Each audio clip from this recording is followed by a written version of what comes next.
And now it's my pleasure, and I'm excited to introduce Cliff Capono, a professional surfer from Hawaii and a scientist from Scripps Institute of Oceanography. With more than 25,000 Instagram followers and a cult-like following of every known surf brand, Cliff uses his unique artistic platform to promote local rights and ocean stewardship. Thanks for joining us today, Cliff, in our Art and Activism lunch break. There you are. Thank you so much, Cliff. Yeah, aloha kako. Hello, everyone. Thank you, Pam, and thank you, everyone, for having me here today. Like it said, I'm Cliff. I'm here in Hawaii, and it's been interesting to hear all the different strategies that everyone's been using to, improve our environment and things like that. The work I was living in San Diego for 6 years, from 2012 to 2018, so I'm very familiar with a lot of the work that you folks are doing, and it's really cool to see within the last 3 years just how much things have been improved. And it's taken it had an impact on me, and now I'm back home. Outside of all the other work that I'm doing, there's also things that I would like to work towards conservation and protecting wild spaces here in the Big Island where I'm from. But I guess what I'll just share with everyone is kind of how I use. Is this screen being shared all right? Everyone can see it. Okay, hopefully. So yeah, I graduated from Scripps UCSD in 2018, and as I was up in California surfing and doing a bunch of that stuff, I got opportunities to join different surf brands. And then originally, like, I grew up wanting to be like a pro surfer and things like that, but I didn't really maybe believe in myself enough coming from Hawaii. Like, that's such an incredible talent pool here of like world-class surfers. So I didn't really know if I could make it or not. So I focused more on science, and I just felt like surfing for me was a personal thing. But when I went and I learned science and I learned about environmentalism and stewardships and sustainability and things like that, I felt it was more like I felt like more of a purpose, and I felt like not as bad as when I was always trying to just get waves for myself. So I leaned more towards trying to learn the science and learn how to be a better steward of the environment. But I still was like crazy surf mindset. So I kind of was a closet surfer all throughout school. I didn't tell anyone that I actually surfed because I didn't want my professors to think I wasn't serious. And especially when I was at UCSD in San Diego, I wanted to keep it as low key as possible. But the waves are very accessible there, a lot different than Hawaii, but I would say that there was a lot more audience, I guess, and there was a lot more opportunity for people trying to celebrate stories about surfers and environmental action, which somehow got me into these conversations of being a supported surfer. And originally, when these conversations and partnerships around being a surfer scientist came to the table, I thought I was going to be more like one of the guys who's maybe helping to develop technology or like environmental plans or sustainability, like develop. I thought I was like on the developmental side, but after going on some trips with the team, I was somehow selected to also be like a part of like the team and like be in front of the camera for stuff. So like I was like, whatever. It was kind of like it's like the ego stroke, like, oh yeah, you can be like on the surf team. But I knew that in order to feel like I had a purpose, I wanted to help these brands. I wanted to be a part of elevating conversations towards an environmental, more elevated environmental consciousness, because we know that there's a lot of brands out there that are about greenwashing, and everyone says they want to help out. And yeah, so that's what I'm currently doing. But I'm gonna maybe share with everyone how I interact with these brands, because I think I just know the surf industry now after like 5 years of being heavily involved in the surf industry. But there's other industries out there. I think there's like, I mean, Southern California and San Diego especially, there's like outdoor adventure. There's an incredible sports industry. There's there's like hockey and baseball and, you know, all this extracurricular. There's even like the dragon boat racing in Mission Bay, and there's like roller skate rinks and things like that. Like there's so much industries out there that I think conservation and environmentalism can get into these conversations, and perhaps that's where we can either elevate the conversation or we can get more resources to do the work. So this is just maybe a model of how maybe other people can be inspired to take the work and put it into another sector that they maybe have not thought about. Maybe it's music, or maybe it's the arts, or, you know, something. So for me, it's surfing. And just make sure I'm not. So this is what I usually typically give. This is like a year-end report that I give to my sponsors for surfing. And this is, you know, or if there's a new sponsor that wants to, or a new partnership, potential partnership. And this isn't just limited to surf brands. This is for anybody who wants to talk about the work. And that's how, for me, like, I feel I represent just a vehicle for the work. And I try not to get it twisted, like I'm somebody, because really in regards to like my social media and influencer, I'm very small compared to maybe some other surfers, and even like compared to other like athletes or scientists, I'm like tiny. So I don't ever try to say like invest into me because of my social media following, or invest into me because I'm an influencer. I say invest into my work, and this is where the work is being directed, and I'm just trying to prove to them why I'm worth their resources, time, or energy. So I tell them, like, as a surfer, I the only one currently that is like getting paid to surf with a PhD, which I'm hoping will change. Like, I think it will change pretty soon. I think there's others out there just on the back end that are going to probably take my job. So I'm just hoping that there'll be more of us. And I just tell them that my stuff has been in different platforms around the world, periodicals and journals and news media outlets. And this is the brands that I work with currently right now. So surfboard companies, wetsuit companies, water bottle companies, ocean activist companies. And actually, I just became an affiliate assistant professor at the Arizona State University. They opened up a global discovery center here in Hilo, Hawaii, where I'm from. So I'm a faculty in the School of Social Transformation and School of Life Sciences, which I use my surfing as a way to elevate environmental conversations. And that's my like departmental job. So I look back and I try to communicate with these brands and different organizations what I do every year. And these are kind of the things that I do. I try to form different projects that are around environmentalism in surfing. So whether it's working with wetsuit companies to go on podcasts or talks around, you know, California, to getting asked to do something with Red Bull, check-ins on live feeds. It's just mostly just trying to do as much media presence as I can to talk about, you know, what policy is going forward. You know, so I also sit on the board of Surfrider Foundation, so I'm pretty filled in with what victories we have every year. So I try to talk about the policy, the change, the potential bills that are affecting coastal communities. I try to talk about things like other brands outside of the brands that I work with, how they're doing good work and celebrate that good work. So these are just more platforms. And then I just show them what I've done, give talks, lobby for the environment at DC, do little film projects and things like that.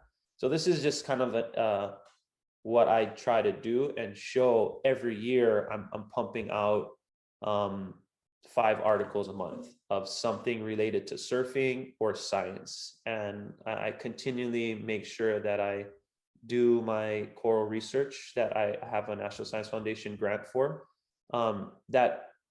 That's coming to a close, but by having this type of communication to brands, then I can leverage their presence. So I don't need to have like 500,000 people following me on social media. I can stay in my little social media, but I give, say, Reef Footwear an opportunity to take that story, an authentic story or whatever, what they're all looking for, and then they can leverage it on their platforms, and hopefully the work gets celebrated through that. And then I propose what's coming up. And these are some of the projects that I'm doing currently right now. So the Honoli'i project, that's the National Science Foundation project that looks at core resilience in the wave that I grew up surfing. So I grew up surfing this wave, learned how to surf, and then it kind of set me up to surf other waves around the world. There's a really resilient reef that's underneath that wave that I didn't really know existed. So I asked National Science Foundation to help me learn more about the resiliency of that reef. And Reef Footwear, they came on as a partner to support me, but also to support celebrating this project. 2 to 20 is it's a web series through Channel Island Surfboards that talks about just surfing, and I try to sneak in a little environmental material or sustainable materials that I try to get in each board and things like that. And then the Sting project is a project that hopefully will be released next year. It's talking about Hawaiian innovation and design, which tips its hat to Indigenous knowledge and the importance of Indigenous designs in contemporary technology. So these are like surf films kind of, or surf action films or projects that I'm putting together. And then by bringing them to a brand, they don't really see the environmental sneakiness I'm doing, but I hide it inside of it. And that's how I try to elevate the conversations of the work. And then also through Arizona State University, I'm going to be teaching asynchronous, they call it, online. So they're kind of just like for the online students. There's 30,000 online students, non-traditional, who are either in military or they have families or jobs, that I'm trying to create curriculum that are more catered towards someone who can just go on Netflix style for that. And then I just talk about different partners that I have. So that's kind of how I use this type of work. And then maybe I'll just show real quick. Reef Footwear has been a really great partner this new year. I just jumped on board with them this past year. And they've been really not just celebrating me as like an athlete, but how we talk about it. Like, okay, how are we going to have you, Cliff, come on as like a surfer to the brand? And we came up with this idea working with Reef and saying, instead of just saying, oh, like Cliff's a part of the team, he's cool or whatever, we created a whole identity around how Hawaiian people, many Hawaiian people believe that we are descendants of coral.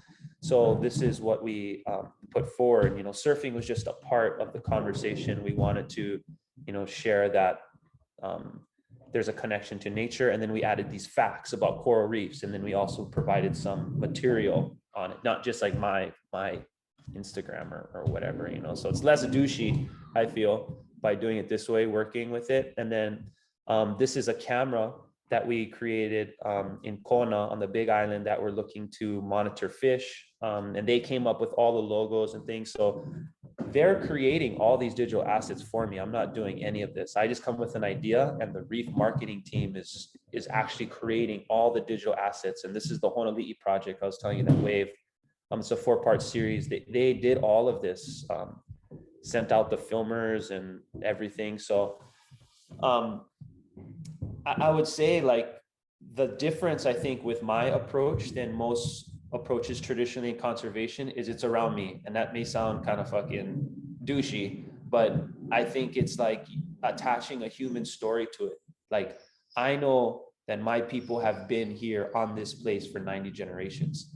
And I would like to celebrate that connection, not me, but that connection. And I'm just a vehicle. It's not about me. It's about the work. It's about the storyline. And by having those stories that we can relate and put and share with people, then having people connect is a lot easier than, trying to convince someone that this coral reef in the middle of the Pacific Ocean in a rural community that no one ever visits because it's always rainy, like, that's hard. But if it's this Hawaiian person who just loves it so much and loves to share it with people, then it can bring in more around that. So yeah, that's all I really got for the conversation, I guess. So if anyone has any questions or anything, please. Thank you, Cliff. That was very engaging, not only from the perspective of art and activism, but also you're wanting to connect your indigenous roots to the conversation. I know that we all are new to that connection, and hopefully those partnerships will flourish in the coming years. But I can't thank you enough for being here. Let me check the question. I don't see any questions, but we have your contact information if you're okay with that. But again, Yes. thank you. Thank you, everyone. Aloha. Aloha. Mahalo. Okay, next in our art and activism, I'm equally excited to introduce you to the founder of Lake Hodges Photo Tours, Brian Caldwell. Brian is a talented photographer, and as a Lake Hodges resident for over 29 years, he has developed expertise in observing and photographing wildlife in the area. Specifically, Brian has immersed himself in the nuances of the grebe life cycle, including feeding, nesting habitats, and the impressive and majestic courtship behavior of these birds, which can only be described as a dance. You can visit Brian's website. It's posted at the end of the agenda to see some of the amazing photographs he has taken during his boat tours on the lake, and read the testimonials from nationally renowned photographers who have seen grebes up close and personal with Brian's help. Grebes are a local species that needs our immediate attention. I will let Brian tell you more about them, his experiences, and what can be done to prevent further net losses. Please welcome Brian Caldwell.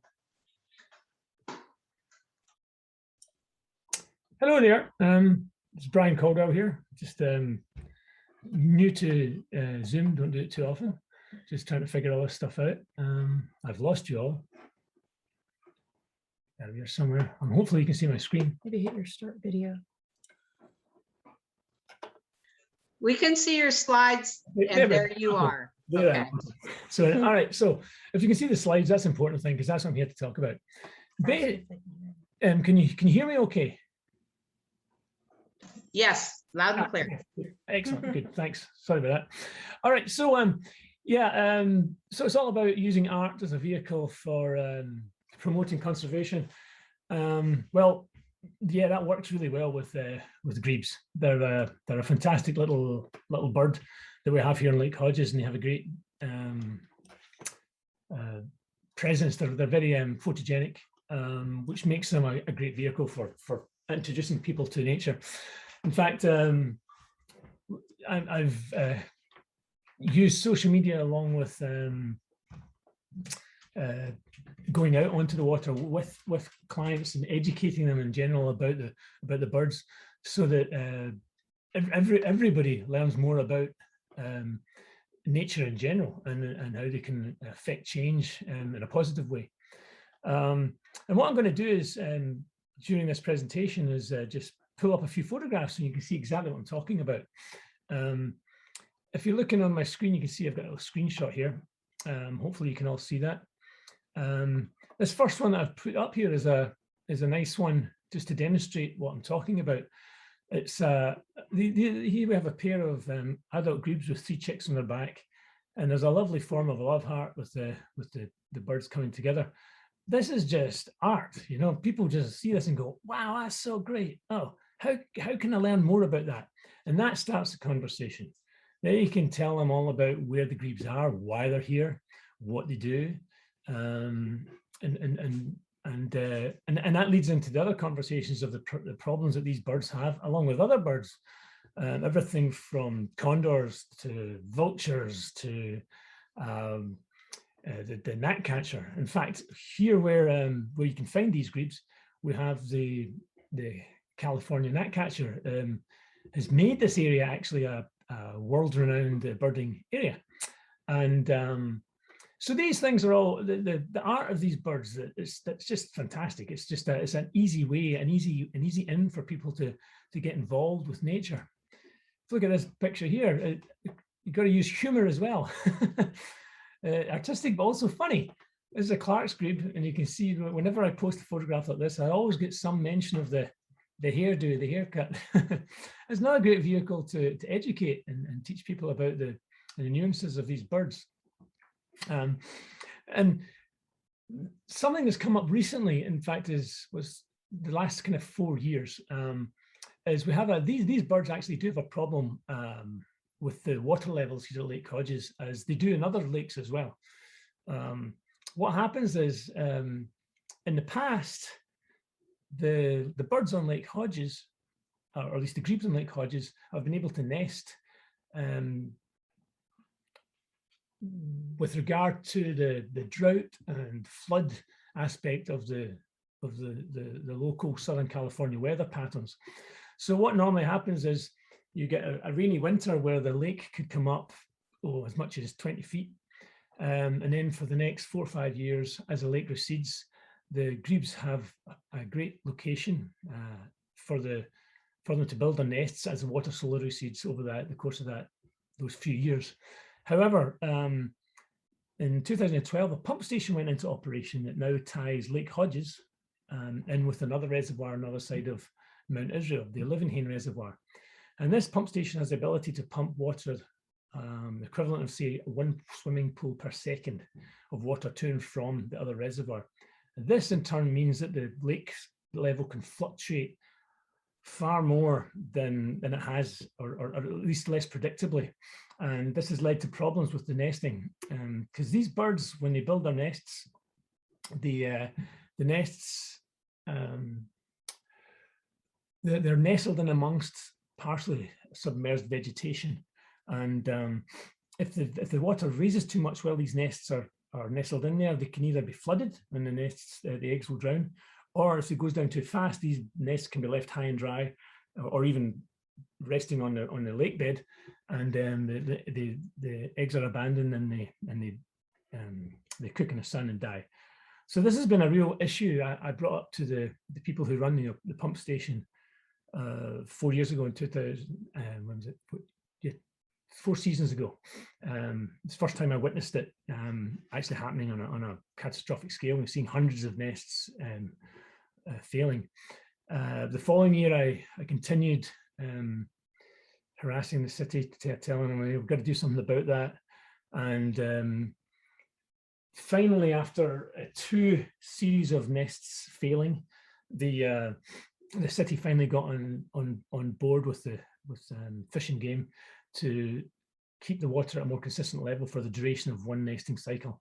So we did actually have a successful nesting cycle, and that was in 2019.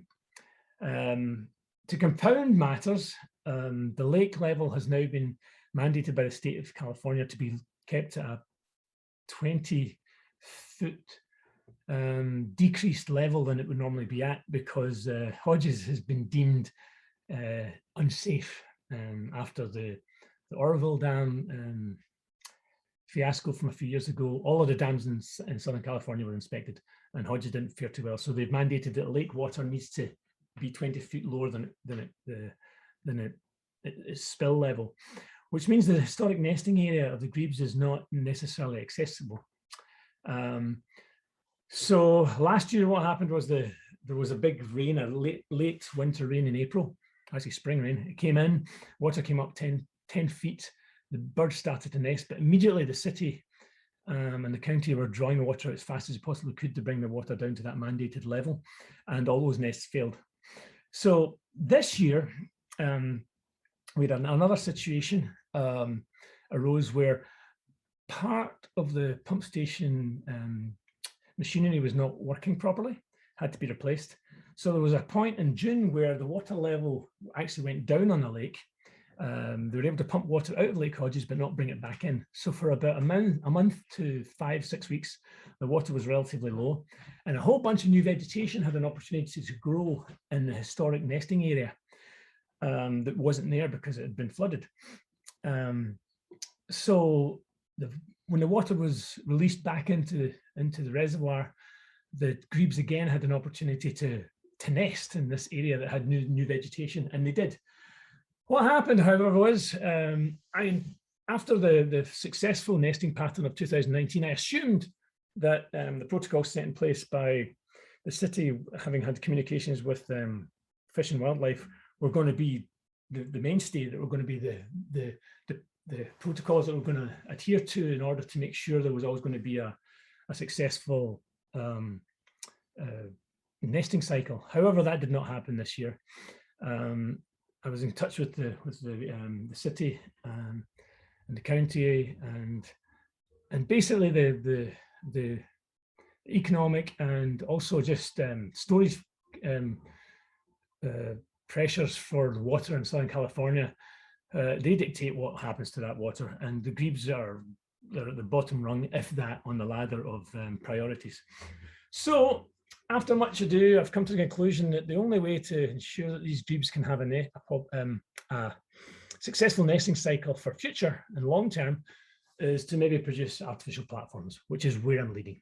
And the reason I bring all this up with regard to these photographs is because we're going to need funding for these nesting platforms. They don't cost much, but we're probably going to need funding. And the best way to do that is to show people that could fund this project what they were going to get with their funding. This, for example, is one of the things they would get with their funding. This is something that they might get with the funding. In other words, people can simply walk around the lake and see the fruits of their efforts by what happened, by watching the grebes when they finally propagate and produce these great opportunities to see the chicks. And of course, one of the things that one of the other main things that these birds are well known for is their courtship display. And of course, with no birds, you wouldn't see this, but as long as there's a continued population of them, you will get to see this kind of thing. And this is if you've never seen this before, it's really quite exhilarating. A pair of birds will get together and do a certain vocalization, and sometimes there's more than two, sometimes it's 3, 4, 5, but predominantly it's 2. But this one's nice because it's 3 and they're all so well lined up. Again, it comes back to that art thing. It's just a very artistic looking photograph. But this is something you wouldn't see if we don't have grebes. So it's important to try and make sure they get on with nesting. One of the problems we've come across when trying to promote this is the Fish and Game and the City of San Diego, County Water Authority, and anybody is telling us, well, they're not a threatened species, so that it shouldn't be a problem. We don't have to mess with that. I disagree. Passenger pigeons weren't a threatened species. You know how many of them are left? 0. None of them anymore. It used to take days for those to pass by people's windows. So anyway, hang on. I think I'm hearing someone in the background. Yeah, I think it's about time to wrap up, Brian. So another minute or so. That's fine, great, thanks. I just wanted to, I wasn't sure. Yeah, that's great. So anyway, that gives you an idea of what I'm up to and how photographs can help that cause. So yeah, I hope that's helped bring more awareness to projects in general, and show that photography can do that. Artistic photography can make a huge influence on decision made by people that can affect everything from the head honchos to the politicians to everybody. Anyway, that'll do if that's going to work for you. Sorry, thank you, Brian. Oh, I think welcome. bringing art and activism to the summit has been a plus last year and this year, and thank you for being part of that. And I'm sure that the photos will spur people on to help. And I think your platforms will be a big hit. So I wouldn't worry too much about funding. Okay, thank you. Thank you. Okay.